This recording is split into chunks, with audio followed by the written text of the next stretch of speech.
Hello दोस्तों। कैसे हैं आप? उम्मीद है आप अच्छे से पढ़ाई कर रहे होंगे। दोस्तों, बीच में हमारे लेक्चर्स में काफ़ी गैप हो गया है, लेकिन कोई बात नहीं। हम कवर करेंगे सारी चीज़ें, है ना। चलिए दोस्तों, शुरू करते हैं आज का लेक्चर। और उसमें हम देखते हैं कुछ चीज़ें जो हमने पिछली बार कवर की थी, उससे आगे का पोर्शन हम यहाँ कवर करने की कोशिश करेंगे। ओके दोस्तों, अब देखिए, पहले पहले पिछले लेक्चर्स में क्या क्या कवर किया बताइए ज़रा आप। एक बार उठा के देखिए कि क्या क्या हमने अब तक कवर कर लिया है। ठीक है। कॉन्सेप्ट ऑफ करंट हमने देखा है। पोटेंशियल डिफरेंस हमने देखा है, पोटेंशियल क्या है वो हमने देख लिया है। कॉन्सेप्ट ऑफ चार्ज हमने देख लिया है। तो ये सब चीज़ें हम ऑलरेडी देख चुके हैं दोस्तों। ठीक है। अब आज क्या देखने वाले हैं? आज हम देखने वाले हैं factors affecting the resistance of conductor. ठीक है। तो कौन कौन से फैक्टर हैं जो अफेक्ट कर रहे हैं रेसिस्टेंस को, वो आज हम देखने वाले हैं। तो factors affecting resistance of a conductor. ठीक है। कंडक्टर क्या है ये हम बात कर चुके। ठीक है। अब देखिए, चार चीज पर ये डिपेंड करता है। ठीक है। पहला क्या है? मटेरियल क्या है? ठीक है। Material of conductor. साथ साथ लिखते रहिए दोस्तों, है ना, तभी आपको समझ। दूसरा क्या है? Length of a conductor. Of conductor. ठीक। तीसरा क्या है? थिकनेस। Thickness of conductor. ठीक है। चौथा क्या है? टेम्परेचर इसका, कंडक्टर का। फिफ्थ क्या है? बस ये चार ही चीजों पर डिपेंड। ठीक है। अब देखिए, पहली बात करते हैं मटेरियल पे किस तरह से डिपेंड कर रहा है ना। तो different materials have a different concentration of free electrons. Therefore, the resistance of a conductor depends on its material. का मतलब ये है कि अलग अलग मटेरियल में जो इलेक्ट्रॉन्स का कंसंट्रेशन है, यानी इलेक्ट्रॉन की मात्रा है, वो अलग अलग है। तो इसलिए रेसिस्टेंस कंडक्टर पर के मटेरियल पर डिपेंड करता है। जैसे एग्जाम्पल की बात करें, सिल्वर, कॉपर, एल्यूमिनियम, लेड, इस तरह का। इनमें क्या है? ये है, इनमें है इलेक्ट्रॉन, फ्री इलेक्ट्रॉन का कंसंट्रेशन डिक्रीजिंग ऑर्डर। ठीक है। तो अगर इनके आइडेंटिकल वायर लिए जाएं तो ये उसी तरह से अपना शो करेंगे, आपका रेसिस्टेंस शो करेंगे। ठीक है।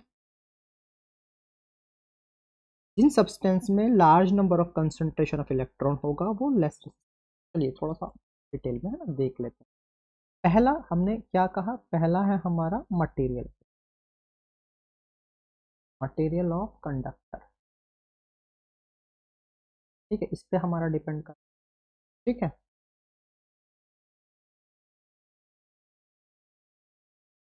देखिए, जिस मटेरियल में क्या होगा, लार्ज फ्री इलेक्ट्रॉन होंगे, लार्ज फ्री इलेक्ट्रॉन होंगे, उस वो क्या होगा, उसमें लेस रेसिस्टेंस होगा, लेस रेसिस्टेंस। ठीक है, लेस रेसिस्टेंस। करेक्ट, क्लियर है। जिसके अंदर, यानी इसका मतलब वो क्या होंगे, गुड कंडक्टर ऑफ इलेक्ट्रिसिटी। अब देखिए दूसरा क्या है। दूसरा है, एक बात ये हो गई। दूसरी बात ये है, इसी में हम ये कहें, जिसमें नेग्लेजिबल नेग्लेजिबल फ्री इलेक्ट्रॉन्स होंगे, वो क्या होंगे, हाई रेसिस्टेंस। High resistance. ठीक है। जितना इलेक्ट्रॉन ज्यादा उतना रेसिस्टेंस कम, यानी उतना कंडक्टेंस ज्यादा। ठीक है। इनको हम क्या बोलते हैं? जिनका हाई रेसिस्टेंस होता है उनको बोलते हैं इंसुलेटर, और जिनका लेस रेसिस्टेंस उनको बोलता है, उनको बोलते हैं कंडक्टर। ठीक है। ये इंसुलेटर और ये कंडक्टर। क्लियर है? समझ आ गया? अब अगला जो पॉइंट है, दूसरा जो जिस फैक्टर है जिस पर डिपेंड कर रहा है, वो क्या था? मेरा लेंथ की बात की, लेंथ ऑफ कंडक्टर। ठीक है। अब जो यहाँ जो रेसिस्टेंस है वो डायरेक्टली प्रोपोर्शनल, ठीक है। जितना बड़ा कंडक्टर होगा उसमें number of oscillation free electrons के बीच में और पॉजिटिव आयंस के बीच में ज्यादा होंगे, ठीक है। लॉन्गर कंडक्टर क्या करेगा, ज्यादा रेसिस्टेंस ऑफ, इसका ऐसे, इसको ऐसा लिखेंगे, लॉन्गर कंडक्टर ऑफर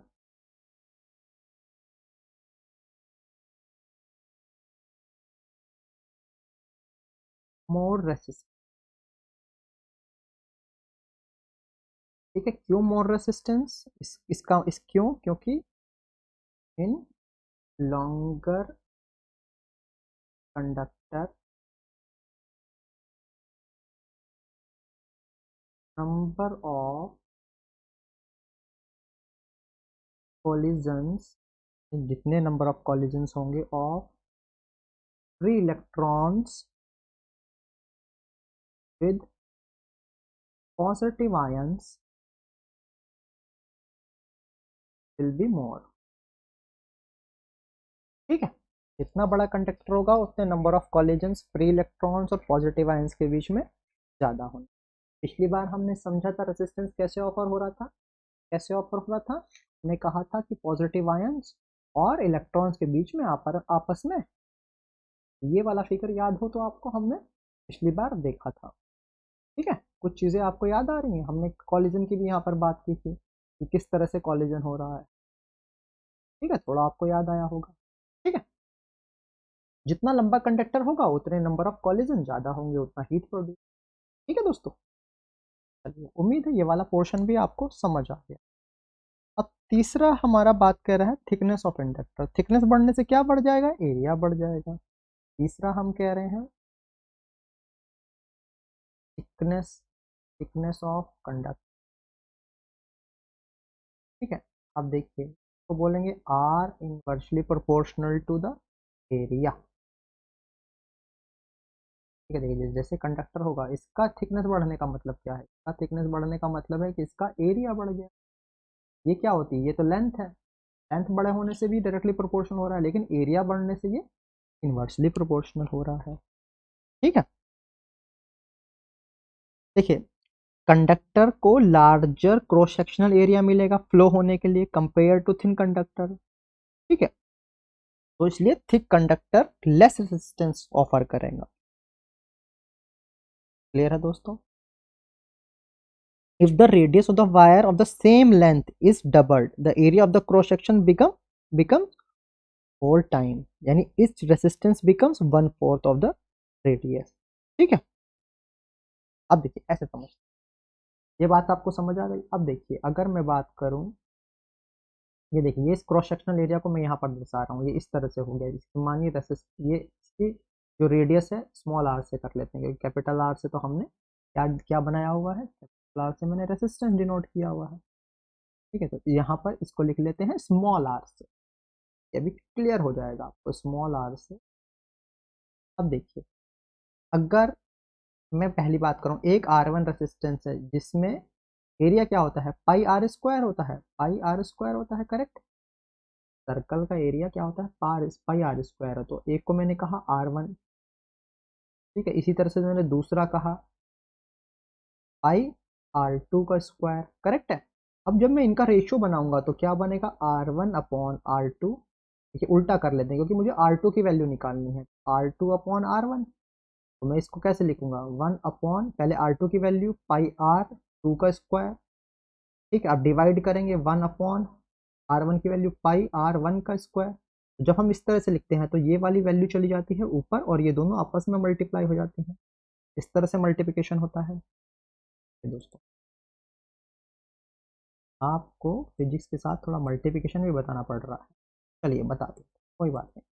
देखिए, जब इस तरह से होता है तो जो आउटर वैल्यूज हैं वो अलग मल्टीप्लाई होती है, इनर वैल्यूज अलग मल्टीप्लाई होती है, ठीक है। तो ये बन जाएगा, ऊपर आ जाएगा ये वाला पोर्शन, यानी पाई R1 का स्क्वायर अपॉन पाई R2 का स्क्वायर, पाई से पाई कैंसिल हो जाएगा, तो ये हो जाएगा R1/R2 का होल स्क्वायर, क्लियर है दोस्तों? क्लियर है? चलिए, अब मैं ये कह रहा हूं, अब मुझे ये कहना है मेरा, रेडियस क्या हो गया है आपका, डबल हो गया है। यानी ये जो आर, तो ये R2 है, ये हो गया है 2R1, ये R2 हो गया है 2R1। तो अब देखिए, यहाँ मेरा यहाँ रेशियो क्या बना था, R2/R1 इक्वल टू R1/R2 का whole square, correct. Value put कीजिए, R2 की वैल्यू क्या हो गई है, R1/2R1 का होल स्क्वायर, R1 से R1 कैंसिल, 1/2 का होल स्क्वायर, तो 1/2 का होल स्क्वायर क्या हो गया, 1/4। तो R2 इक्वल टू R1, देखिए यहाँ से निकलेगा R2 इक्वल टू R1, यहाँ चला जाएगा मल्टीप्लाई हो जाएगा R1/4, यानी 1/4 हो गया है। ठीक है दोस्तों, यानी 1/4 हो गया है आपका। क्लियर है? ठीक है, अब देखिए इसी को हम वापस से लिख लेते हैं। R2 मीन्स नया वाला, इसको लिख लेते हैं न्यू, और R1 मीन्स ओल्ड। ठीक है, अब देखिए इसको लिखेंगे R1/R2, R2 क्या है, न्यू है, और R1 क्या है, ओल्ड का होल। आपको थोड़ा ध्यान रहेगा, मैंने इसलिए लिख दिया। ठीक है, ये R क्या है हमारा, R है radius, radius of cross section. ठीक, तो अगर देखिए, यानी R1 ओल्ड वैल्यू, ठीक, लेट सपोज कीजिए, चलिए इसकी बात करते हैं, है ना, कि जो R1 था वो मेरा था 1 सेंटीमीटर, या 1 मीटर मान लीजिए, चलिए, और R2 की वैल्यू हो गई मेरी 3 मीटर, यानी 3 टाइम हो गया, यानी 3 गुना हो गया, 3 टाइम्स। अब क्या होगा, अब देखिए यहाँ R1 की वैल्यू 1, R2 की वैल्यू 3 स्क्वायर, यानी 1/9 टाइम हो जाए। ठीक है, ये R2/R1, तो R2 की वैल्यू हो जाएगी R1/9, यानी 1/9 टाइम हो जाए। ठीक है दोस्तों, तो जितने टाइम्स होगा, क्योंकि स्क्वायर है उसी हिसाब से हो जाएगा। 2 टाइम है तो 1/4 हो जाएगा, और 3 टाइम है तो 1/9 हो जाएगा। क्लियर है? उम्मीद है ये वाला पोर्शन आपको यहाँ पर समझ आ गया होगा। ठीक है, चलिए अगला बढ़ते हैं अगली तरफ। अगला फैक्टर क्या है मेरा, देखिए ये थर्ड फैक्टर था, अब फोर्थ फैक्टर हम देखेंगे। फोर्थ फैक्टर मेरा क्या है, फोर्थ फैक्टर है टेम्परेचर की बात कर रहे हैं, टेम्परेचर ऑफ कंडक्टर। ठीक है, with the increase of temperature of a conductor the random motion of a free electrons increases। इसका मतलब ये है कि जैसे जैसे टेम्परेचर बढ़ेगा, जो उसके अंदर फ्री इलेक्ट्रॉन्स थे वो उनका रैंडम मोशन बढ़ जाएगा। As a result the number of collision of electron with positive ions increases, यानी जो नंबर ऑफ इलेक्ट्रॉन्स हैं, यानी ये जो इलेक्ट्रॉन है और ये पॉजिटिव जो चार्ज है, इनके बीच का कोलिजन आपका बढ़ता चला जाएगा। ठीक है, के बीच का कोलिजन आपका बढ़ता चला जाएगा। ऐसे बहुत सारे इलेक्ट्रॉन, ठीक है, ये इनका कोलिजन आपस में बढ़ता चला जाएगा। ठीक है, the resistance of a filament of a bulb is more when it is glowing, when it is at high temperature as compared to when it is not glowing in cold। कहने का मतलब है, अगर हम बल्ब की बात करें, अगर बल्ब के फिलामेंट की बात करें, तो जब ये, सॉरी, बल्ब की बात करें, अगर इस तरह से देखें, बल्ब मेरा हो गया, तो इसके अंदर फिलामेंट है, अगर ये ग्लो कर रहा है, ये ग्लो कर रहा है, तो इसका टेम्परेचर क्या होगा, और अब ये मान लीजिए ये ग्लो नहीं कर रहा है, नॉट ग्लोइंग, तो टेम्परेचर इसका ऐसे। ठीक है,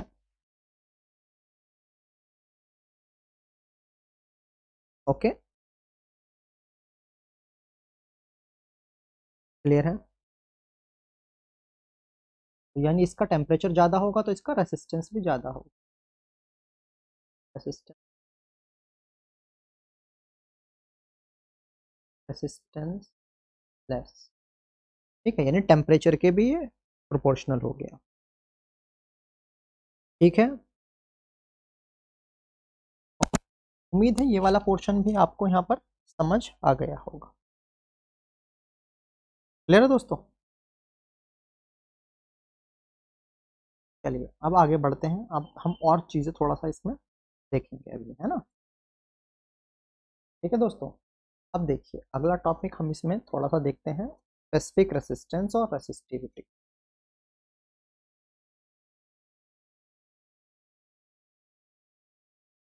रेसिस्टिविटी को हम बोलते हैं स्पेसिफिक रेसिस्टेंस। ठीक है, इसको डिनोट करते हैं हम रो से, तो डिनोट कर, ठीक है, इस सिंबल को रो बोलते हैं। ठीक है, अब देखिए हमने ये ऑब्जर्व किया, एक्सपेरिमेंटली डिस्कशन भी किया था, आर जो रेसिस्टेंस है वो डायरेक्टली प्रोपोर्शनल है लेंथ के, और आर इनवर्सली प्रोपोर्शनल है एरिया। ठीक है, एरिया को हम लिखेंगे पाई आर स्क्वायर, यानी इसका मतलब हो गया, यानी ये inversely proportional, are inversely proportional हो गया पाई आर स्क्वायर।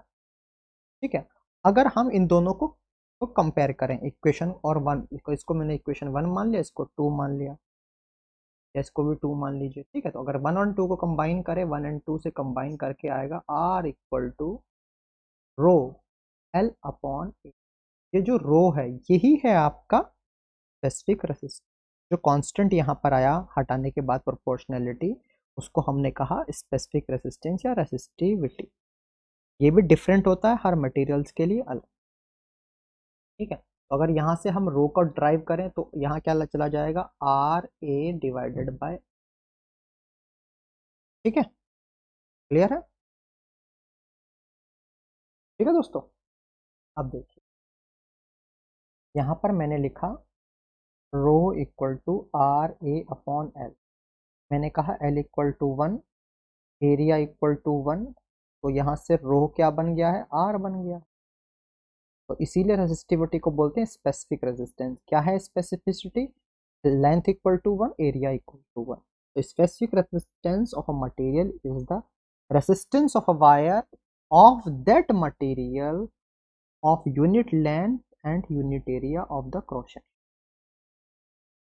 ओके, ठीक है दोस्तों, तो जब हम मतलब अगर एग्जाम्पल समझिए, देखिए ऐसे समझ नहीं आएगा, मैं एग्जाम्पल की बात करता हूँ कि मैंने कॉपर लिया है,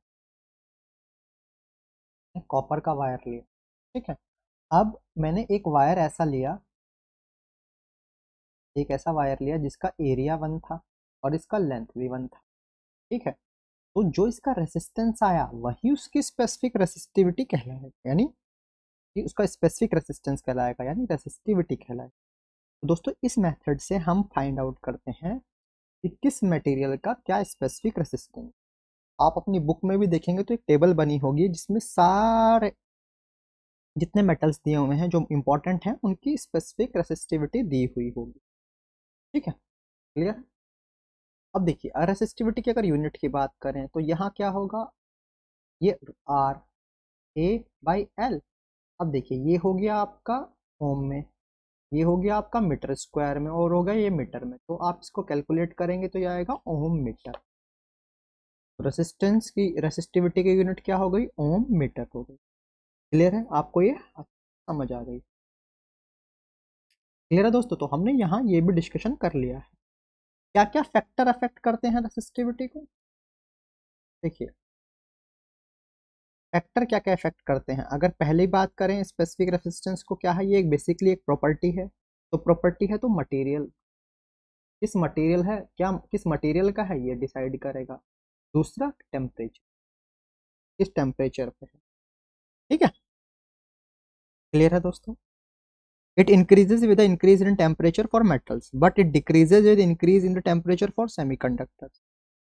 ठीक है, it remains practically constant some alloys example constantan or manganene it remains practically constant with change in the temperature. तो कुछ हैं जिनके लिए वो सेम भी रहता है। क्लियर है दोस्तों? तो उम्मीद है ये समझ आपको आ गया होगा। अब देखिए एक टॉपिक की मैं बात कर लेता हूँ यहाँ पर, कंडक्टिविटी की। कंडक्टिविटी दोस्तों, अगर अभी भी आपको कोई कंफ्यूजन है तो आप हमें कमेंट बॉक्स में बता सकते हैं, हम वो पोर्शन आपका दोबारा से डिस्कशन कर लेंगे लेक्चर्स में, कोई प्रॉब्लम नहीं है। और आप बताइए अगर कोई चीज़ नहीं समझ आ रही है तो ये वाला पोर्शन मुझे नहीं समझ आया, हम उसको दोबारा बता दें, ठीक है। देखिए इसको हम करते हैं सिग्मा से, और ये होता है 1/रो, यानी इसके इन्वर्सली प्रोपोर्शनल। ये बन जाएगा एल आर, इस तरह से बन रो। रो मेरा क्या होता है? रो मेरा होता है RA/L, जैसे इसका इन्वर्स हो जाए। क्लियर है? अब इसकी यूनिट, अगर इसकी यूनिट की मैं बात करूं तो ये हो जाएगा पर ओम पर मीटर, ठीक है, क्योंकि इसकी क्या है, ओम मीटर है, तो पर ओम पर मीटर, ठीक है। या फिर इसको ऐसा भी बोलते हैं, पर ओम को हम क्या बोलते हैं, इसको बोलते हैं सीमेंस, सीमेंस। और ये क्या हो गया, पर मीटर। तो इस तरह से भी हम बोल सकते हैं। क्लियर है? ठीक है।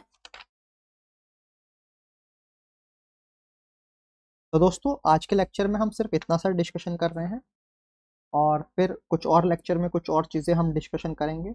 अगर कोई टॉपिक छूट गया है तो दोस्तों आप कमेंट बॉक्स में हमें बता सकते हैं, हम वो चीज़ भी डिस्कशन कर देंगे आपका। ठीक है, एक टॉपिक मुझे लग रहा है, चलिए मैं क्विकली आपको बता देता हूँ। सुपर कंडक्टर की मैं एक बार बात कर ले, सुपर कंडक्टर की अगर एक बार मैं बात कर, superconductor is substance of zero resistance और infinite conductance at very low temperature. का मतलब इसको ऐसे बोलिए, R=0 एट लो टेम्परेचर, तो बोलेंगे सुपर कंडक्टर। क्लियर है? क्लियर है? तो बस सिंपल सा है। जैसे एग्जांपल की बात करें, मरकरी, मरकरी ये बिलो 4.2 केल्विन। और अगर हम बात करें लेड की, लेड बिलो 7.25 केल्विन, तो ये सुपर कंडक्टर्स हो जाते हैं। ठीक है, they are not in common use since it is very difficult to achieve a low temperature.